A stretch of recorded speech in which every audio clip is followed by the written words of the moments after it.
Now Ayrshire Radio Podcast presents Ayrshire Insights with Elliot Boyce. Well, it's time for the local legend spotlight, and I'm delighted to welcome one of Ayrshire's most recognisable businessmen. Our local legend this week is John Gall from Brownings, the baker. John, a massive thanks for coming on the show today. Okay, Elliot, it's lovely to be here. So before we talk baking and business, it's a Sunday. The kettles are on right across Ayrshire. So the important question first, are you a tomato sauce or brown sauce man? Oh, sometimes tomato, but mostly brown. Oh, you're a blended approach. Yeah. Tea or coffee? Coffee. And the go-to, what is your go-to Brownings item on a Sunday? Oh, it would need to be either a rolling sausage, a killie pie, or an Empire biscuit. Or all three? Yes, or all three. You're listening to Ayrshire Insights with Elliot Boyce. Now Ayrshire Radio. Right, okay, if you've just joined us, of course we're chatting to John Gall from Brownings, the bakers. So John, let's start right at the early days. Where was it you grew up? Oh, I grew up I started off, I went to New Mills Primary School, and then when I was about 11 we moved to Galston. So I was there for 40 odd years later, and now 9 years I've been in Troon now. So born and bred in Ayrshire, and obviously connections being with Brownings, the bakers to start off. So what was your first ever job? What got you into being a baker? Well, I've been a family business. My grandparents kind of started the business. My mum and my uncle come into it, and then it was just natural for me to go in. When I was about 12, I was in scraping pans, papering up things for cakes, cupcakes and all these sort of things. By the time I was 16 when I left school, I could drop pancakes, I could make pies, I could do rolls, I could do all these things. So yeah, it's just been a gradual thing from then, It's just been fun, 61 now, coming 62 in the summer when I'm in America for the World Cup. So it's been fun times, and we've grew to a company now. We're turning over £16 million. New management team running it all now, managing director, loads of other directors, well, in sales or finance, that kind of thing. And it's just a great business now. Over 200 employees, all based out the 3 factories now that we've got in Bonnyton and Kilmarnock. A fantastic success story. And John, taking us back then to the early days, you've spoken about how far the company's gone. Mm-hmm. When you were 16, what did Brownings the Bakers look like at that point? It was just like any other small bakery that you can see around about in Ayrshire just now, or Glasgow area. Small 6 shops, that kind of thing, and we'd done any kind of wholesale that we could, whether it was into local corner stores, hotels, maybe Kilmarnock Football Club, that kind of thing. It was just a very small business. It was based in Hurlford then, but we moved from Hurlford, and we were in Hurlford for years and years and years. So even though I was from Galston, I was adopted by the Hurlford people. Know them well, the Willie Hamiltons of this world. Willie Hamilton was in my class at school, for Hamilton Tarmac, great guy. And it just kind of went from there, and we moved to Bonnyton and Kilmarnock, and it was the 24th of April 1999. Now I made it the 24th of April because that was the date, the anniversary of Kilmarnock winning the league in 1965. So we moved to Bonnyton the 24th of April 1999 just to have the same date. Fantastic. Now, talking about that, I mean, it's gone from 6 businesses. You then moved to Bonnyton in the 24th of April, a date, and it's not far away now for your anniversary. We're sitting just down the 19th of April, so not far away from the date that you moved. What was your big moment then at the point of moving to Bonnyton? What was the reason for that, and how did that expansion help the business? I think we had knock at the door from a lot of companies, but when they looked at the bakery, it wasn't fit for what they would want a bakery to look like to supply them. So we looked from about 1996 to different factory units all over Kilmarnock area. It really had to come out of Hurlford. It didn't have anything the size that we required, and we bought a company. It was Ling Textiles in Kilmarnock, and Bonnyton, next to Jaegers in Kilmarnock. And we bought that building, and 3 years later we we opened up, and it's more a food factory now than a bakery, if you know what I mean. And it meant we could supply anybody then, supermarkets, spar shops, Scott Mid shops, that kind of thing, So it really allowed you to get to the point of being able to expand and really grow the business. So prior to that, see, dealing with, like you mentioned, supermarkets, were you involved with any supermarkets at that point, or did that come after the fact? That came after it, because they had to come and check the bakery. They had systems in place that was food safe, And as it stands, for the last 4 or 5 years now, we've got a AA BRC, which is plus, which is the top food grade you could get for a food factory, Fantastic, and really important as well for food and food hygiene. Right, we're going to talk more about the business, going to understand the business of baking. We're going to do it just after this. Tune in live every Sunday from 10 a.m. for Ayrshire Insights with Elliot Boyce. Only on Now Ayrshire Radio. Now Ayrshire. We are still with John Gall from Brownings, the bakers, one of Ayrshire's best known local businesses. So John, please let us know, but you must have went through your journey. What would you say your first big win's been?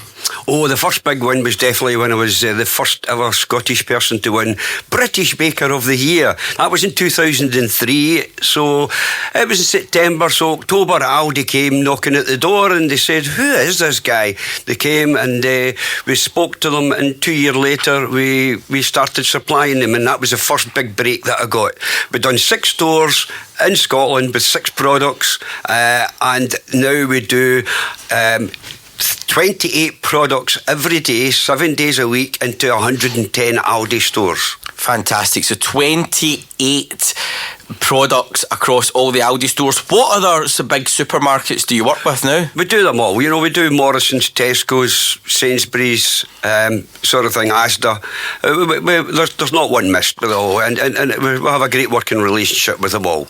So looking at that, so you'd started off with 6 shops here in Ayrshire, growing from time, moved to Bonnyton, allowed you to become more of a food production facility. So back in 2003 when you won that, at what point did you really start seeing the growth in number of staff? I mean, you've got 200 staff now. Yeah. Where were you sitting at that point? Well, in 2001, I met a guy called Matthew Short, who ended up being my business partner in 2003. He joined the company. Sadly, Matthew passed away in Boxing Day there, so he was my business partner for over 20 years. It's been a very sad time over the last few years, but myself and Matthew built the business up from 2003, and it was just amazing, the journey we were on.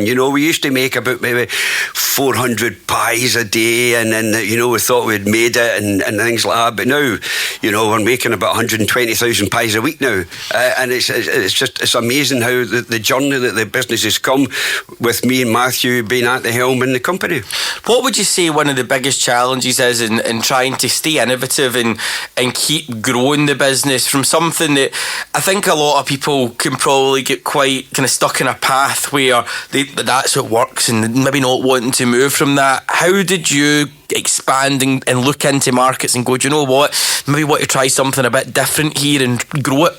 Yeah, it's all about, we've had different strap lines over the year, quality products from quality people, so I think making sure that the quality is the best out there, that's my main thing. And the latest one that we done was Empire Biscuits. No matter where I go now, I always try an Empire Biscuit, and I don't think there's anything better than a Brownings Empire Biscuit.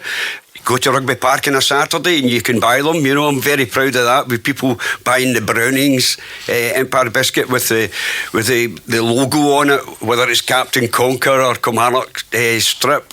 But I'm very proud of the products that we make. The Kilmarnock pie, for example, the morning rolls, Scotch pies. We've been world champion Scotch pie maker twice now. It's just, everything's got a bit quality. And if you keep your quality the same, that's when people knock your door and they want to be part of it all, and for it to supply every Morrison store in Scotland, every Asda store in Scotland, and a lot of Tesco's, that sort of thing.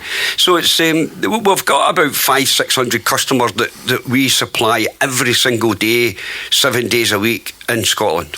What's the secret then to keeping the quality up? So I mean, you've obviously now kind of stepped further away from the business, allowing the management to do it, but how do you instill that standards, and what quality systems do you put in place to ensure it? Yeah, well, with Matthew passing, we kind of knew he had a long battle with cancer, but we always drummed it into our staff. He goes, this is what the product should look like. This is what the product that people expect every day. And when we do blind testings of products, we'll have our own products in there with other top bakers, so-called top bakers anyway.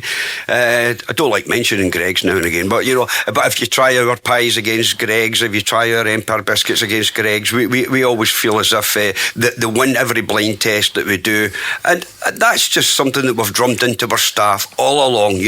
Keep the products. This is the spec that the product should be, and that's the spec that people expect when they go when they take their stuff home. There is other pies, and of course everybody can have their own favourite in pie, but of course your favourite would be the Brownings pie. Now, what's the kind of been a biggest part for you where you thought, do you know what, we're doing something right here?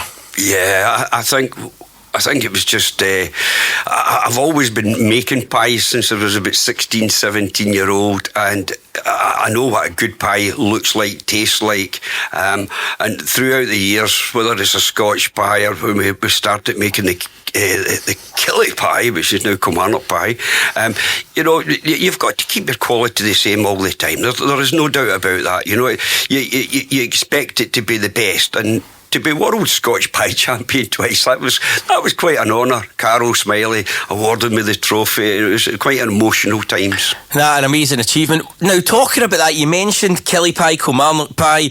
Talk to me about that, because for years it was the Killie pie, and now it's the Kilmarnock pie. Why is that?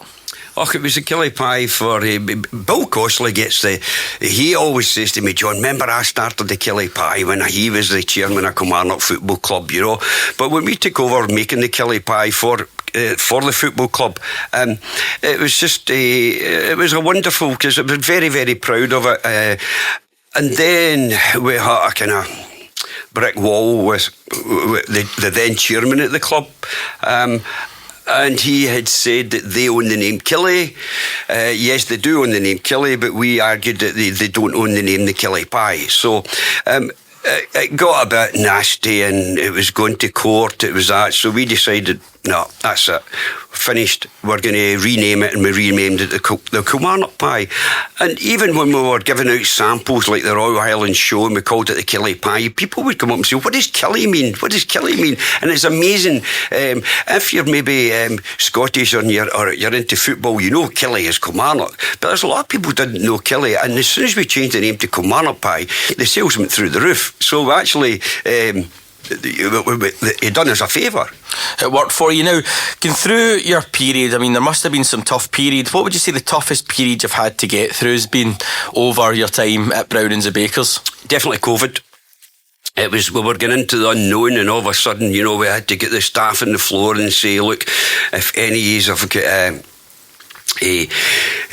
any illnesses, that kind of thing.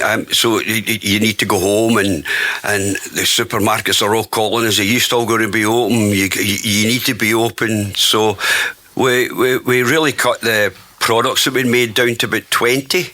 We make about 150 to 200 different products every single day of the week. So we cut it down to 20, and it was like morning rolls. There was a few roll products, pancakes, tatty scones, that kind of thing, and pies, So that's all we made, and we just didn't know what was around the corner with it. Every day, people were calling off their work, down with COVID, and it was very, very difficult times. But we came through it all.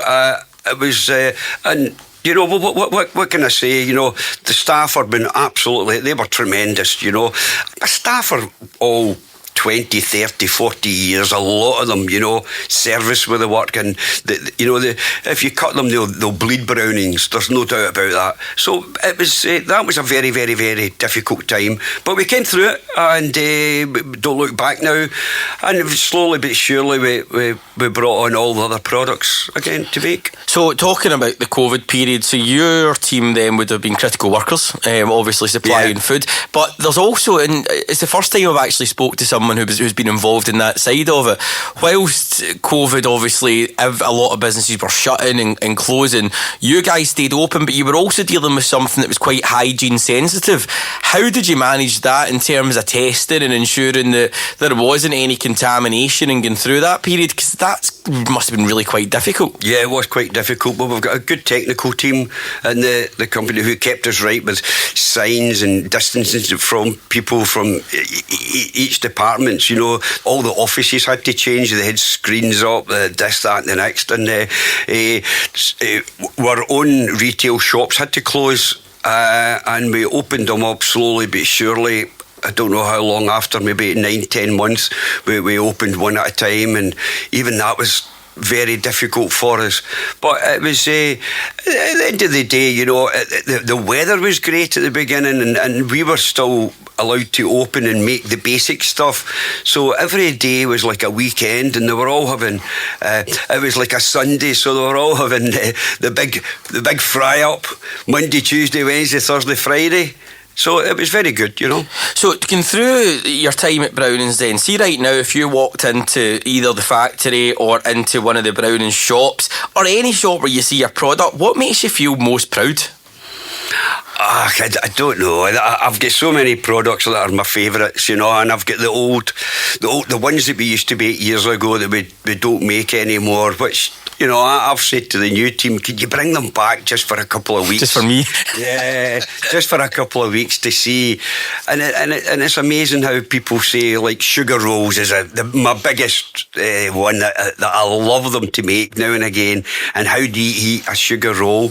We started, with COVID as well, we started a mail order system, and it's just went absolutely through the roof now. And we've got well over 100 every week that goes all over, mostly England. It's about 90% goes down to England, and it's sliced sausage, it's killie pies, Kilmarnock pies, it's morning rolls, tatty scones, pancakes. It's all your favourites, and we do Mother's Pride plain bread as well with it, along with red cola and iron brew. We send them down as well.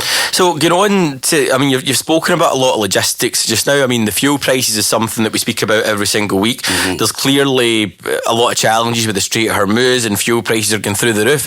As a business, how is that affecting you? Because I know that a lot of transport companies are putting lots of fuel surcharges in place, and it's costs that are away from the product, away from your GP, probably more on overhead costs that's now starting to impact on profit. So how does that actually impact you, and how's it hitting the product price? Another a very difficult situation, but that's just something that happens every single year. It could be whether it's a war that started all this price hike with the fuel. It can be anything at all, and it's just something. It could be the government doing something with the national insurance, and you've just got to, you can't plan for these things, but you just, when it happens, you just have to be able to turn around your business to try and cut corners as much as you possibly can, just to make ends meet. The fuel charges is killing everybody just now, and we can see that every supplier into the bakery now is now having an increase in their prices because of this. Where the transport company that we use to deliver to the supermarkets, they have a surcharge of about, it could be anything from £600 to £800 a week that's costing us extra. So where do we find this? We just try and have to find it. We can't stand still with prices all the time, but there's got to be a stage of how much would you pay for a pineapple cake, how much would you pay for a pie or a roll or something like that. It's just very difficult to juggle it all sometimes, but the new team at the bakery are having to do that, and they're doing very well at it. And talking about the new team, so obviously you've taken more of a step back into the chairman role. You've not involved now as much in the day-to-day. How was that transition from day-to-day operations into stepping back and letting a management team take over? Yeah, well, when Matthew was still with us, we planned on this, and we looked around, and we got a managing director to come in and to run the company, the day-to-day running of the company, and amongst that new management team is my son Fraser and Matthew's son Lucas.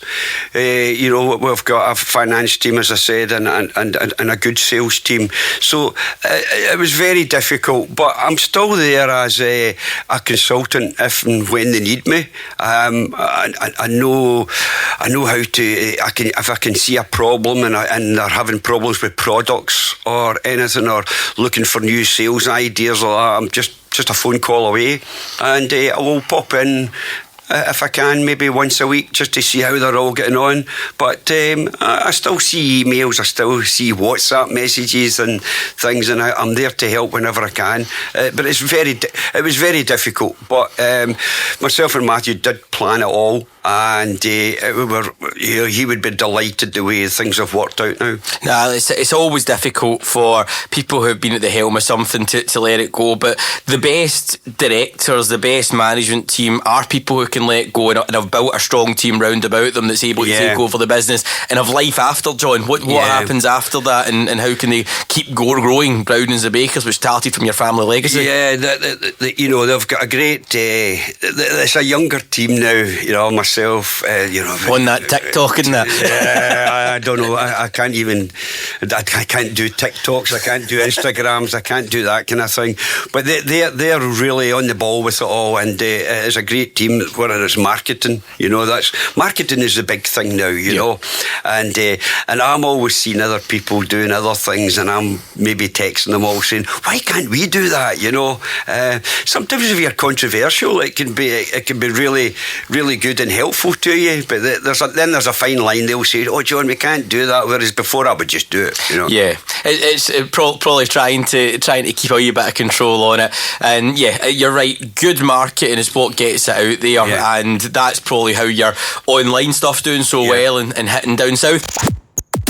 Now streaming Ayrshire Insights, hosted by Elliot Boyce. This is Now Ayrshire Radio. We're still with today's local legend, John Gall, and before we carry on, it is time for Bargain of the Week. So, John, what is your biggest bargain of this week? Dog food. Myself and my wife Karen, it's £6.50 for a case of it, and then it always goes down to £5.50. We keep an eye on it, and then we stockpile it. So your bargain of the week this week is dog food. There we go. Right, John, so the big one that we need to talk about is you had obviously Brown and the Bakers, but you've also been part of a football club, a local football club. Talk to us about your time with Darvel. Yes, Darvel started 8-10 years ago, and it was the old boys. They said they were getting very old now. They could be doing a young guy coming in to help with the club, so they come down to see me, and I says, well, okay, I'll take it over for a year. But that year ended up 6-7 years, and the highlight of it all was obviously when we beat Aberdeen, and that's really put Darvel on the map. It was one of my proudest moments in my life to beat Aberdeen. It was amazing. The 4,000 or whatever the crowd was at the time. I think officially it was 3,100, but it was just a fantastic occasion. And no matter where I go now, if I go to Tenerife, I drink in an Aberdeen pub, and they'll come up to me and say, "You're that Darvel man, aren't you?" And he goes, "Come on, we'll buy you a pint," because that was the. It was very hard for them, but they felt as if we didn't boast about the game, about beating Aberdeen and as such. We didn't bring Aberdeen down. It was, but we went about it in a very respectable manner, and it was just a fantastic experience. It was an unbelievable. I remember watching it on the telly, and it was really bizarre to see it. I mean, local team Darvel playing Aberdeen, even just playing Aberdeen was big enough, but then to get a result of it, I remember it very well, and what happened at the end of it, and just with the Aberdeen manager, etc. But so going through your time, so getting involved with Darvel, what's it like then being involved in a football club? Because it's probably completely totally different. I mean, we know we've spoken to Billy Bowie, who is the owner of Kilmarnock, and but speaking to him, he was like, it's not like running a business, it's completely different. What was your experience in being involved in managing a football team? Well, obviously I'm very friendly with Billy Bowie, and he used to just tell me, he would send me wee messages and things like that, and he says, John, I see you've got beat 3 games in a row, keep your head up, don't worry about it, you'll get all the people that knock you out there, but then all of a sudden you'll build it again and you'll do something good again. And it's very difficult because you are in the limelight a bit, and it affected my family as it will Billy. When Kelly went through difficult times, but and that's I always kept in touch with Billy about how do I go about this, Billy, how do I go about that, could you bring a Kilmarnock team up to play Darvel to make some money, some funds. So we've done it twice, pre-season friendlies, and it was the youngest Kilmarnock team, but it's still good, So talking about that as well, and I think that must be quite a difficult one, and well, knowing Billy Bowie myself as well and speaking to him, I mean, the investment that you are personally putting in, but yet you can go onto forums and online and you're seeing abuse for things, and you go, well, I've put my money where my mouth is. I've actually invested in it, and I'm doing everything I can with your own funds. Nobody goes into football ownership, I think, to make money, especially in Scotland. I think it's more of a you're kind of putting good money for bad at times just to try and get through. But being involved with that and getting a bit of the limelight, especially when you obviously did that miraculous kind of win in the period thereafter with Aberdeen, did you feel that beating Aberdeen then actually gave you more pressure from that point in terms of going round other places, and probably anybody that beat you then jumping in the bandwagon thinking they could beat like an Aberdeen as well? Yeah, well, 5 days later we were away to Atherley in the league, and it was Atherley's biggest crowd of the season. They were all here to see this Darvel team who had just beaten Aberdeen, and they were getting all it was all in the papers, it was all in the media, and we were up there, we're up 2-0 at half time, coasting, and we get beat 3-2. And I remember the players coming off the park that day, and they were getting absolutely hounded by the Atherley fans. We could beat Aberdeen, we can but Mick Kennedy, who's actually 46 today, he's happy birthday, Mick. Yeah, he was the manager, and he says, well, you've just got to take the good with the bad, and that's all that happens. It's definitely up and down all the time, and people forget very easily, but nobody can ever take that day away from us, and that's done in the history books now. It gets mentioned in the Scottish Cup games every single year. Darvel was mentioned about 4 or 5 times in the beginning rounds, and it's amazing. And it must give for other teams as well who are in the early rounds as well. There is a bit of hope and belief. I mean, even yesterday, if you look at Dunfermline beating Falkirk, they've beat other sides, obviously a lot higher than where Darvel was, but that's the beauty of the Scottish Cup.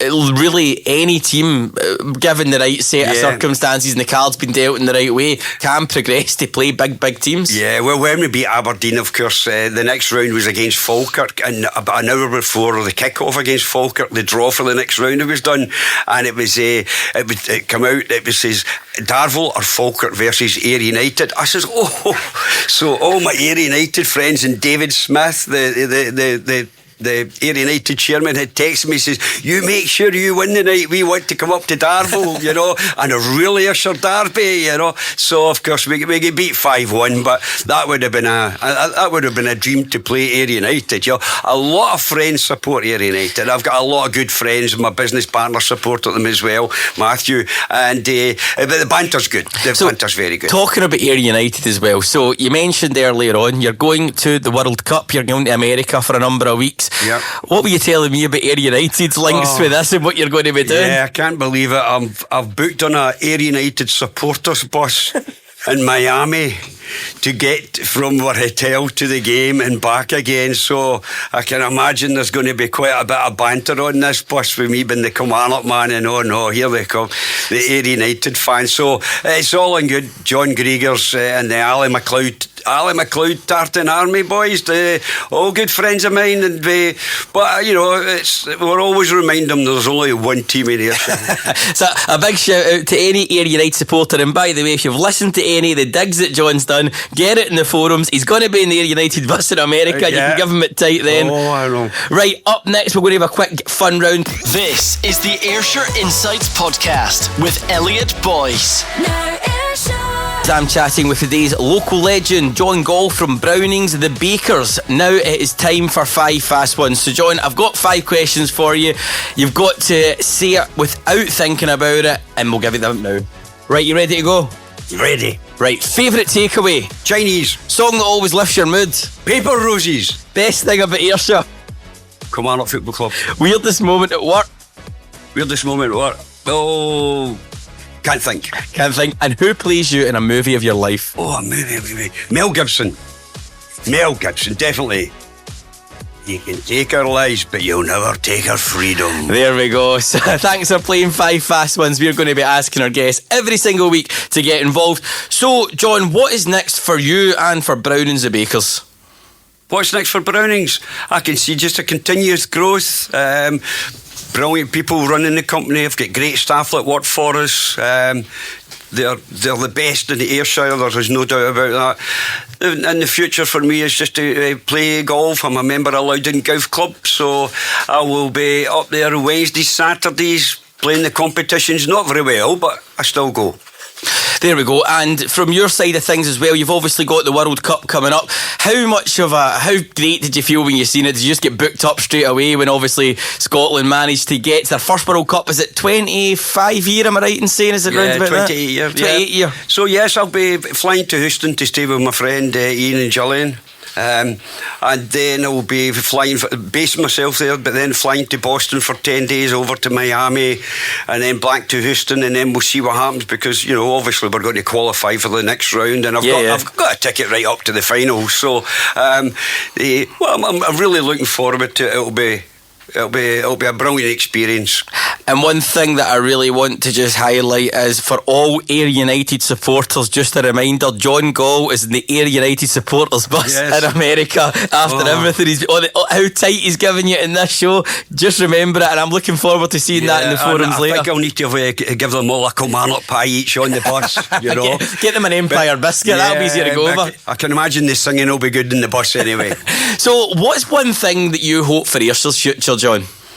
Oh, I think Ayrshire is a wonderful county. It's really good, and I would just like to see that everybody gets through all these extra costs that it's costing small businesses, especially the coffee shops, tea shops, and any small shops. And I think it's great for outside companies to come in and invest in Ayrshire. We have done all right about it with it all, and hopefully Ayrshire can go from strength to strength. Absolutely. Now, you have obviously had a lot of people involved in your journey throughout the time. Have you got any special thank yous or shout outs before we wrap things up today? Oh, I've got many. I've got a Jim Caldwell, who was my business consultant that brought myself and Matthew together in the year 2000. I've had my accountant, John Collins, who has been with me thick and thin, big Kilmarnock supporter as well. I've got many, many throughout the years. Michael Kennedy was an absolutely great guy to work with at Darvel. If it wasn't for Michael, we would never have beat Aberdeen. He's doing well now at East Kilbride, isn't he? Yes, he's done very well. He's got 2 games now to get promoted to the Division 1, so hopefully Michael can do that. John Gall from Brownings the Bakers, a massive thank you for coming on the show today. Yeah, thank you. This is the Ayrshire Insights Podcast. Never miss an episode. Hit subscribe now.